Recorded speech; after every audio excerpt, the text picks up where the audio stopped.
It's March 14th, 2020, and this is No Sports Day 3.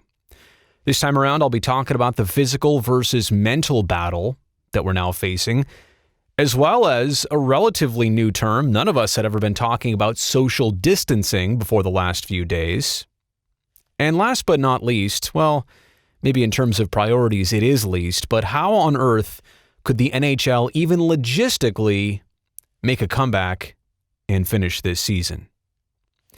So let's begin with that physical versus mental battle. And I think what's been settling in the last couple days here is the fact that we are in this for the long haul. It was a realization a couple nights ago, but like I said, now it's starting to sink in to our everyday lives, that this is not so much a battle of hours or days or even weeks. At this point, the realistic question is, honestly, how many months until we can get on the other side of this curve and get on the other side of COVID-19? And physically, right, everybody is nervous for what coronavirus does. People are nervous about the confirmed cases. They're nervous about being extra cautious with washing their hands, transmission, deaths, obviously. So they're nervous about the physical side, but I'm here wondering right now if the mental side is at least equal to, if not greater than, some of the physical tolls which this is taking on all of us. It has so many people flat out panicked for their own lives and to try and get back to normalcy. The other thing that I've been starting to personally be concerned with are certain types of jobs. For example, first responders. We're talking about critical services here, firefighters, police. I'll even take it a step further, air traffic controllers. These are all such specialized jobs that if these industries were compromised, right, you can start to imagine some of the long-term and bigger picture effects that nobody could have really ever predicted. I would also throw maybe food production and service into that same category here. Things that we rely on to keep the wheel moving. I mean, for example, what if the food supply were limited, or if production were limited to a certain amount? And that makes you realize so many things during normal life that we have absolutely been taking for granted. I thought it was cool in the last couple of days that several professional sports teams, including the San Jose Sharks, have come out and said that the employees of their stadiums and arenas are going to be taken care of, compensated for all the games and events they missed. Now, obviously, I think coronavirus is going to extend well beyond the next couple weeks and months, like a lot of people do, but just the fact that some kind of gratitude and compensation is happening here just for now.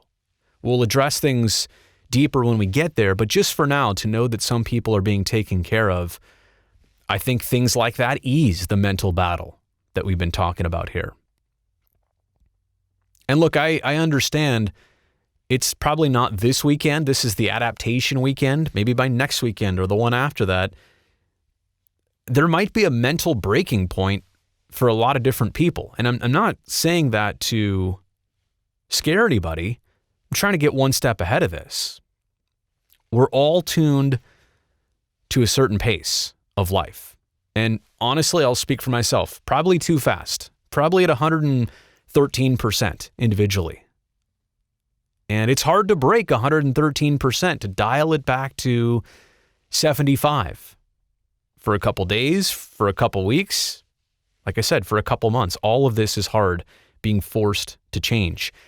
And on that note, I'll get into social distancing, something that is still new to all of us.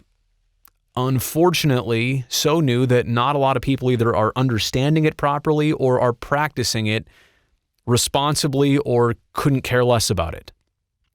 It's all about flattening the curve.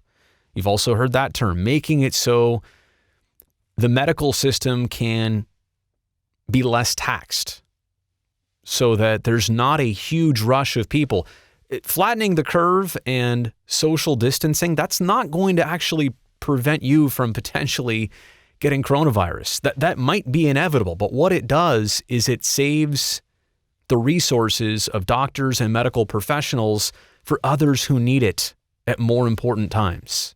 It stretches all of this out. It literally buys people time. And the realization, like I said, is not that you're doing this to avoid sickness. It's that you're doing it for the greater good, which is why earlier tonight, it's painful to see people on Bourbon Street in New Orleans partying like it's a regular old Saturday. I realize St. Patrick's is here, but come on. And some tweets about people in San Francisco partying it up at bars and restaurants like it's a vacation. That's really frustrating. Kind of annoying to see so many people or hear about them. I'm not seeing them firsthand. And again, maybe that's a little bit misleading. Maybe it's not as bad as I think, but to hear those types of things, it's frustrating and annoying. But I would also say this, we all need to figure out right now how to keep bars, restaurants, businesses, things in the entertainment business. We need to figure out how to keep them going. Otherwise, it's going to be pretty difficult come 5-6 months from now when we want to utilize those services and maybe they are still not able to be in business. So there is the catch-22 of that. Okay, lastly here, how could the NHL season realistically even come back? I don't see how. And I'm saying this as a person in the business. I wish I could sit here. You know, I'm usually optimistic, maybe overly optimistic about things like this. But if you shut the league down, even at a minimum for 4 weeks, and right now, hockey rinks are inaccessible. And sure, you're telling me, well, players might be able to stay in shape and train at home. Sure, they're doing as much as they can. Not all of them have access to stuff like that, but you lose all of your timing. You lose all of your hand-eye coordination when you're not on skates. Nonetheless, teams are separated. You literally need to do a training camp all over again.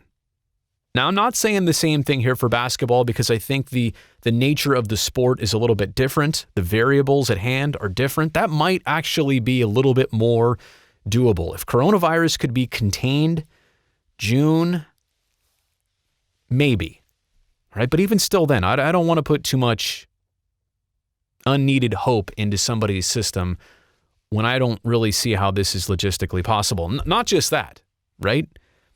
Let's say the NBA or NHL, plays out for their championships, the Stanley Cup and the NBA title. What do you start with 4 teams? Top 2 in the East, top 2 in the West, play a quick 4-team tournament? I mean, you're going to do this all for show anyway. So I hate to feel like I'm stating the obvious here, but my gut instinct, and this is mine alone, says that the NHL season is realistically done. Can they award a cup somehow, some way? Next fall? Before the actual season starts? Maybe. But let's be honest. It's not going to be normal. All right, I've said that I wanted to end all of these episodes. And by the way, thanks for watching this. The reason I'm doing this to document these crazy times. I think it's important to do it while we're here. But I've always tried to end these with maybe something positive, something good to come out of all this bad. And maybe it's this. One of the things I've realized, in addition to the stuff I said last time around, maybe the stigma against working from home will be gone after these next couple weeks. I always feel like companies and businesses have been against employees doing their thing from their own houses because they won't get as much done. They'll be distracted, whatever. Think how much good we can do, how many resources we can save, and maybe how much more productive people could be if they simply worked from home like this more often. I guess now is going to be a true test. Again, I have plenty to say on that, probably next time around. And I'm thinking one of these times here soon, I might bring a beverage here inside the home studio and hang out with you like that. This has been No Sports, Day day 3.